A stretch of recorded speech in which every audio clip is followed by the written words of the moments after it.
Hello my dear friends, मैं doctor संतोष झांडे आपका अपने इस चैनल में बहुत बहुत स्वागत करती हूँ। आज हम बात करने जा रहे हैं इंजरी की एक मेडिसिन हाइपेरिकम। हाइपेरिकम इंजरीज के लिए बहुत ही अच्छी मेडिसिन है और ये इंजरीज तब ज़्यादा इम्पॉर्टेंट हो जाती है जब ये नर्वस टिश्यूज़ को अफेक्ट करती हैं।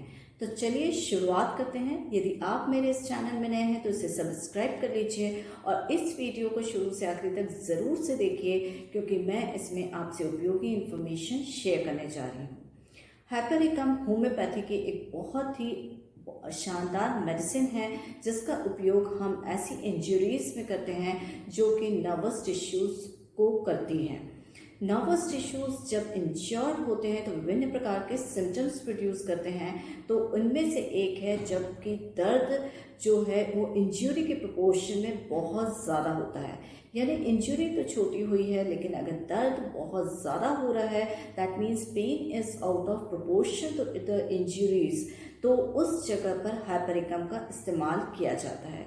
जैसे कि आपने कई बार देखा होगा कि अगर फिंगर की टिप्स है जहाँ पर सेंटेंट नर्व्स की सप्लाई ज़्यादा होती है, उसमें कोई सुई चुभ गई है या गड़ गई है और बहुत ज़्यादा पेन हो रहा है, तो उन कंडीशंस में ये जो हाइपेरिकम है उसका इस्तेमाल किया जाता है।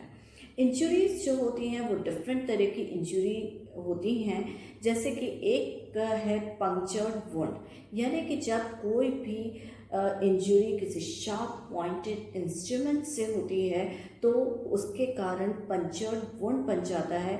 जैसे कि पेन होती है, ऑल पेन होती है, सुई होती है या कील होती है, तो उन कंडीशंस में जब इस तरह के वुंड्स बनते हैं तो उसके लिए हाइपेरिकम बहुत अच्छा काम करती हैं। इस कंटेक्स्ट में इसको कंपेयर किया जाता है लीडम पाल से, लेकिन लीडम पाल में जो इंजरी यानी के कारण जो दर्द होता है वो इतना एक्सक्रूशिएटिंग नहीं होता जितना कि हाइपेरिकम में होता है।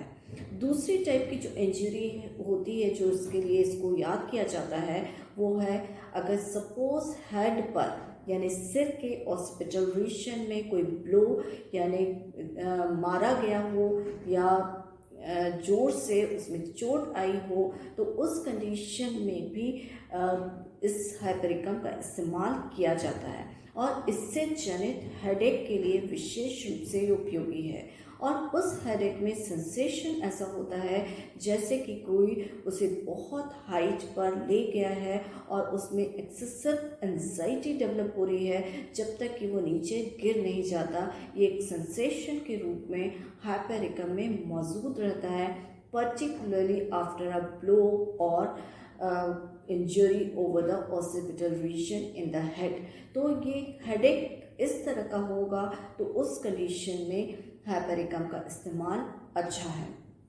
तीसरी जो कंडीशन है वो जो स्पाइन इंजरी के लिए बहुत ही अच्छी मेडिसिन है।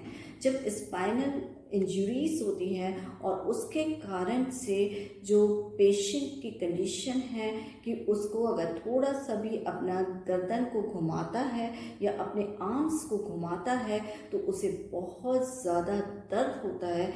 तो इस प्रकार की स्पाइनल इंजरीज में इस मेडिसिन का इस्तेमाल किया जाता है। इसके साथ साथ में जब स्पाइन में इंजरी होती है तो उसके वजह से या न्यूराइटिस हो जाती है, यानी नर्व का इन्फ्लेमेशन हो जाता है इस स्पाइनल इंजरी की वजह से, और उसके कारण जो सिम्टम्स डेवलप होने लगते हैं जैसे कि नमनेस यानी शून्यपन, टिंगलिंग, झुंझुनी, बर्निंग सेंसेशन, ये सारी की सारी सेंसेशंस भी डेवलप होते हैं, तो उसमें भी हाइपेरिकम का इस्तेमाल किया जाता है। जैसे कि मैंने आपको बताया कि स्पाइनल इंजरी के लिए मेडिसिन है, तो स्पाइन की या वर्टेब्रल कॉलम का जो लास्ट पॉइंट है जिसे कॉक्साइक्स कहते हैं, कई बार इसके ऊपर भी चोट लग जाती है।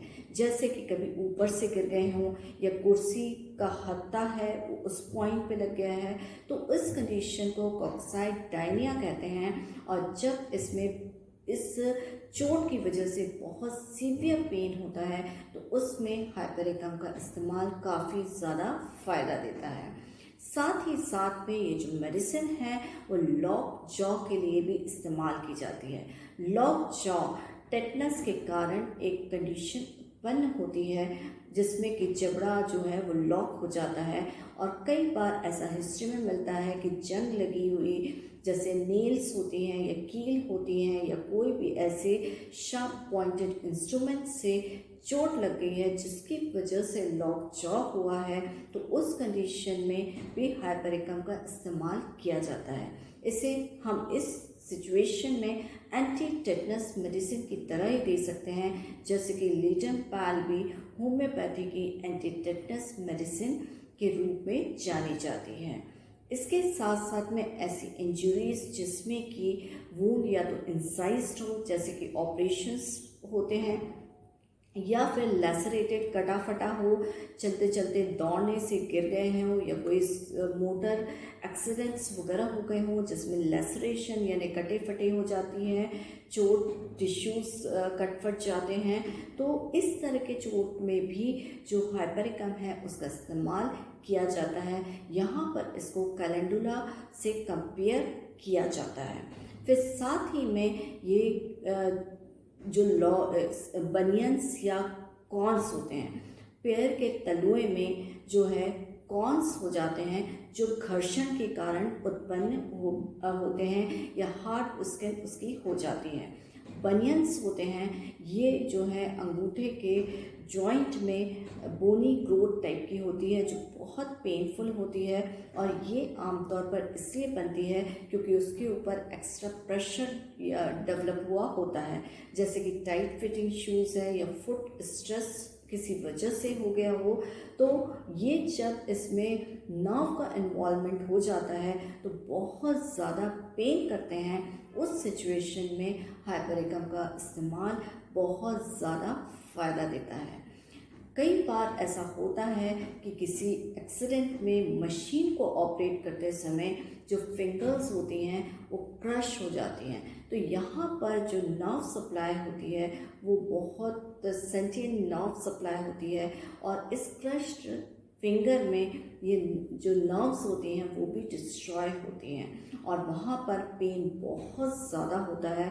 तो इस कंडीशन में hypericum is one of the best remedy for such type of injuries. तो देखा आपने, जो हाइपरिकम है वो उसका इस्तेमाल कितनी जगह पर और कितने प्रकार की इंजरीज में किया जाता है, इसके मुख्य लक्षण क्या है। मुख्य लक्षणों में एक हमेशा आप रिमेंबर करिए कि जितनी इंजरी हुई है उसके प्रोपोर्शन में पेन बहुत ज़्यादा होता है। इसके बारे में कहा गया है कई बार ये जो सर्जिकल ऑपरेशंस होते हैं जिसमें कि इंजरी होती है उसके बाद जो पेन होता है उसको कवर अप करने में बहुत हेल्पफुल है। तो ये फिज़िकली कवर नहीं करती बल्कि ऐसे रोगों में भी बहुत इफ़ेक्ट करती है जहाँ पर नर्वस डिप्रेशन होता है, यानी पर्सन जो है किसी इंजरी के बाद में उसके शॉक की वजह से अगर उसमें नर्वस डिप्रेशन हो जाता है तो ये उसके बैड इफ़ेक्ट्स को दूर करके उस नर्वस डिप्रेशन को भी ठीक करने में बहुत ज़्यादा मददगार है। तो ये थी जानकारी हाइपरिकम होम्योपैथिक मेडिसिन के बारे में, जिसके लक्षणों को समझकर आप इसका इस्तेमाल करेंगे तो डेफिनेटली आप बहुत ज़्यादा लाभान्वित होंगे। आई होप ये इन्फॉर्मेशन आपको पसंद आई होगी। यदि पसंद आई है तो प्लीज़ इसे लाइक करिए, शेयर करिए, मेरे चैनल को सब्सक्राइब करिए, कमेंट बॉक्स में जाकर ज़रूर से बताइए कि ये जानकारी आपको कैसी लगी। Stay healthy with homeopathy. Thank you.